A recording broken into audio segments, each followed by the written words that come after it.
Ashoka university के professor Ali Khan Mahmudabad को supreme court से बड़ी राहत मिली और उन्हें जो अंतरिम जमानत मिल गई है।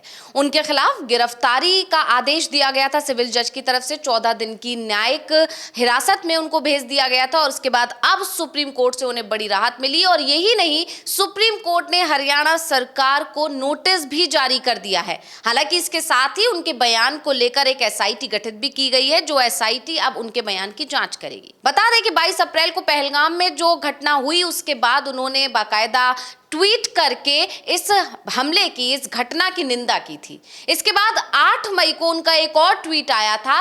उसके आधार पर भारतीय जनता पार्टी और दूसरे कई लोगों की तरफ से उनके खिलाफ मामला दर्ज कराया गया था और इसके आधार पर ही उनकी गिरफ्तारी की गई थी। इसके बाद उन्होंने सुप्रीम कोर्ट का दरवाजा खटखटाया था। अंतरिम जमानत के लिए तत्काल सुनवाई की मांग की गई थी। उनके वकील कपिल सिब्बल थे। कपिल सिब्बल की तरफ से तत्काल सुनवाई की मांग की गई और अब सुप्रीम कोर्ट ने मामले की गंभीरता को समझते हुए सुनवाई की और सुनवाई के बाद जस्टिस सूर्यकांत ने उनको अंतरिम जमानत दे दी है।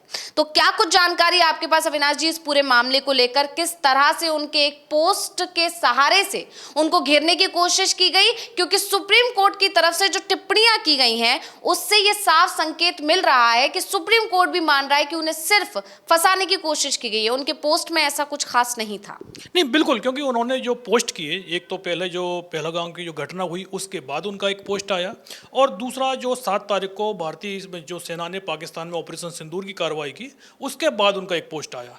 तो सवाल यही उठ रहा था कि भाई उनके पोस्ट में ऐसा क्या है कि उनके खिलाफ आप देशद्रोह का मुकदमा दर्ज कर रहे हैं, तुरंत ही गिरफ्तारी हो जाती है। एक तरफ बीजेपी के नेता हैं जो बहुत ही उलझुल बयान दे रहे हैं, उनके खिलाफ कोई कार्रवाई नहीं हो रही है। यहाँ तक कि जब हाईकोर्ट कहता है उसके बाद भी कार्रवाई करने को सरकार नहीं तैयार होती है। दूसरी तरफ एक जो सामान्य पोस्ट थी, और इसको लेकर जब कपिल सिब्बल ने दलील भी दी आज कोर्ट में, तो यही बोला कि वो एक देशभक्तिपूर्ण दलील थी जो उन्होंने पोस्ट लिखा था। और उसको लेकर जिस इस तरीके के मुकदमे दर्ज हो रहे हैं, यानी कि अब सरकार के खिलाफ यदि कोई कुछ बोलता है तो आप उसको अब देशद्रोही बताना भी शुरू कर देंगे, क्योंकि उस पोस्ट में ऐसा कुछ भी नहीं था जिसके चलते महमूदाबाद को गिरफ्तार किया जाए। और प्रोफेसर की जो गिरफ्तारी हुई, आप देखिएगा, उनके गिरफ्तारी के विरोध में वहाँ स्टूडेंटों ने आंदोलन किए हैं, वहाँ का जो स्टाफ है वो सरकार के खिलाफ चिट्ठियाँ लिख रहा है। साफ है कि सरकार के पास में ऐसा कोई तर्क नहीं था। और सुप्रीम कोर्ट ने पूछा भी कि भाई आप कह रहे हैं कि उन्होंने महिलाओं का अपमान किया है, तो उनकी पोस्ट में हमें बताइए, वो लाइन बताइए जिसमें आपको लग रहा है कि महिलाओं का कोई अपमान किया गया है।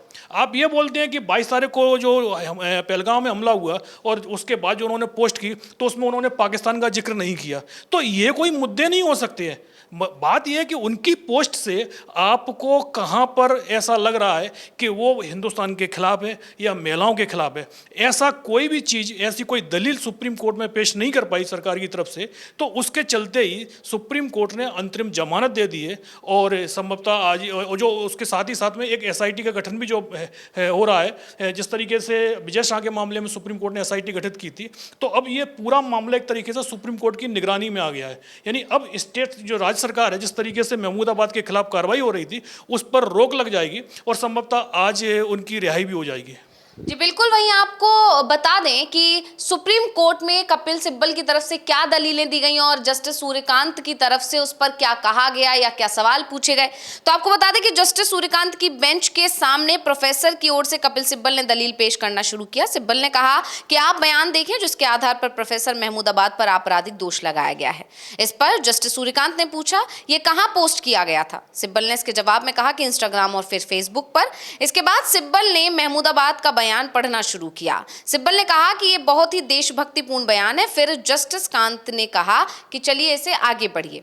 सिब्बल के बयान पढ़ने के बाद जस्टिस कांत ने पूछा कि वो किसको संबोधित कर रहे हैं। सिब्बल ने कहा कि मीडिया चला रहा था कराची पर कब्जा, लाहौर पर कब्जा। फिर जस्टिस कांत ने कहा कि उन्होंने युद्ध के कारण सेना के जवानों के परिवार पर पड़ने वाले प्रभावों के बारे में बताया और फिर राजनीति में पड़ गए।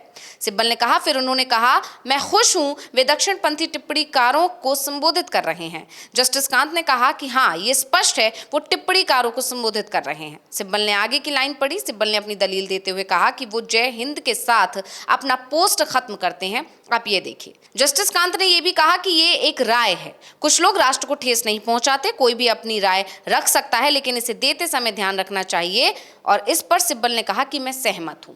यानी जस्टिस कांत ने ये मान लिया कि उनका जो पोस्ट था वो सिर्फ एक देश हित में एक राय थी, और राय यानी कि अभिव्यक्ति की आजादी ये सभी का अधिकार है, और इसी के आधार पर किसी को गिरफ्तार नहीं किया जा सकता, किसी के खिलाफ कोई मामला नहीं दायर करवाया जा सकता। ये बात सुप्रीम कोर्ट ने अपनी टिप्पणियों के सहारे से बता दी, और यही वजह रही कि जस्टिस कांत ने मामले की सुनवाई करने के बाद सबसे पहले अंतरिम जमानत दी। इसके बाद अशोका यूनिवर्सिटी के प्रोफेसर को सबसे पहले सुप्रीम कोर्ट ने अंतरिम जमानत दी, और इसके अलावा जो है एसआईटी की गठन किया गया जो इस मामले की जांच करेगा, इस बयान की जांच करेगी, और इसके अलावा हरियाणा सरकार को नोटिस भी जारी कर दिया गया। सुप्रीम कोर्ट ने कहा है, हम याचिकाकर्ता को सीजेएम सोनीपत की संतुष्टि के लिए जमानत बॉन्ड प्रस्तुत करने की शर्त पर अंतरिम जमानत पर रिहा करने का निर्देश देते हैं। दोनों एफआईआर के लिए जमानत बॉन्ड का सिर्फ एक सेट होगा। इसके अलावा हम ये भी निर्देश देते हैं कि इस मामले के विषय से संबंधित मुद्दों पर कोई लेख या फिर ऑनलाइन पोस्ट नहीं लिखा जाना चाहिए, और ना ही कोई भाषण दिया जाना चाहिए। साथ ही उन्हें भारत द्वारा हाल ही में सामना किए गए संकट पर कोई टिप्पणी करने से रोका जाता है तो भारतीय धरती पर एक आतंकवादी हमला था या हमारे राष्ट्र द्वारा दी गई प्रतिक्रिया थी। इसके अलावा याचिकाकर्ता को पासपोर्ट जमा करना होगा। हालांकि सुप्रीम कोर्ट की तरफ से यह कहा गया है कि याचिकाकर्ता को अपना पासपोर्ट जमा करना होगा, यानी विदेश जाने पर अभी उनके रोक लग गई है, जब तक के लिए मामला अभी चल रहा है। नहीं, बिल्कुल, जो ये जिस प्रक्रिया है, जो सुप्रीम कोर्ट का जो आदेश आया है कि आपके खिलाफ जिस संबंध में, जिस पोस्ट को लेकर आपके खिलाफ मुकदमा दर्ज हुआ है, आपको जमानत तो दी जा रही है, लेकिन अब आप उससे रिलेटेड पोस्ट नहीं करेंगे, ताकि ये ना लगे कि भाई सुप्रीम कोर्ट ने जो आपको जमानत दी है वो आपको एक तरीके से बरी कर दिया गया है केस से। तो ये तो एक प्रक्रिया है, हर मामले में, हर कोई भी केस इस तरीके के आते हैं तो उसमें सुप्रीम कोर्ट का जो जमानत का जो निर्देश होता है उसमें ये चीज़ होता ही है। और दूसरी बात ये, जिस तरीके का उनके खिलाफ मामला दर्ज हुआ है, देशद्रोह के मुकदमे दर्ज कर दिए गए हैं, तो ऐसे मामलों में जो जमानत जब दी जाती है तो पासपोर्ट जमा करने की शर्त भी उसमें रहती है। यदि आपको विदेश जाना है तो आप कोर्ट से परमिशन लेकर ही जा सकते हैं, और उस समय आपको पासपोर्ट वापस भी मिल जाता है। तो जो सुप्रीम कोर्ट का आदेश आया है, जो शर्तें लगाई गई हैं जमानत को लेकर, वो कोई ऐसी शर्त नहीं है जो कि जो प्रोफेसर पर कोई बहुत ज़्यादा बंदिशें लगाती हों, क्योंकि उनका जो मुख्य काम से शिक्षा का है उस पर कोई रोक नहीं है, और सिर्फ और जिस मुद्दे को लेकर उन्होंने ट्वीट किया है सिर्फ उसको लेकर रोक लगाई गई है। तो ऐसा कुछ इस केस पर ऐसा कुछ नहीं है जिसको लेकर हम ये कहें कि सुप्रीम कोर्ट का कोई जो आदेश आया है वो प्रोफेसर अली खान के खिलाफ है। और सीधा सुप्रीम कोर्ट ने एसआईटी बनाकर जो सरकार की जांच चल रही है उसको एक तरीके से, क्योंकि उस जांच को लेकर यह कहा जा रहा था कि वो वन साइडेड जांच चल रही है, प्रोफेसर अली खान को फंसाने की कोशिश की जा रही है, तो अब उस पर एसआईटी बनाकर सुप्रीम कोर्ट ने साफ कर दिया है कि जांच अब उनकी निगरानी में होगी, क्योंकि सुप्रीम कोर्ट ने एसआईटी बनाई है। तो जो एसआईटी की जो रिपोर्ट है वो सुप्रीम कोर्ट में ही सबमिट की जाएगी, उसमें अब सरकार का बहुत ज़्यादा हस्तक्षेप नहीं रहेगा। तो जो सुप्रीम कोर्ट का जो फैसला आया है वो बहुत अच्छा फैसला आया है, और अब जब वो प्रोफेसर को रिहा कर दिया जाएगा, और जो भी यदि पोस्ट में कुछ भी गलती दिखाई देगा, क्योंकि पूरा पोस्ट कपिल सिब्बल से जो सुप्रीम कोर्ट में पड़ा है, और उस पोस्ट पर भी जब सिर्फ यही कहा गया है कि जो पोस्ट किया गया उसकी टाइमिंग जरूर हो सकती है कि ये, क्योंकि उस समय संघर्ष चल रहा था, 8 तारीख का पोस्ट है और उस समय भारत और पाकिस्तान की सेना आमने सामने थी, तो उस समय की जगह वो पोस्ट कभी और होता तो वो उस पोस्ट को लेकर लोग तारीफ कर रहे होते। लेकिन अब क्योंकि ट्रोल आर्मी एकदम से ट्रोलिंग शुरू हो गई और उसके बाद कार्रवाई हो गई और उनको प्रोफेसर अली खान को एक तरीके से देशद्रोही करार देने की कोशिश की गई है, उस पर सुप्रीम कोर्ट ने रोक लगा दी है।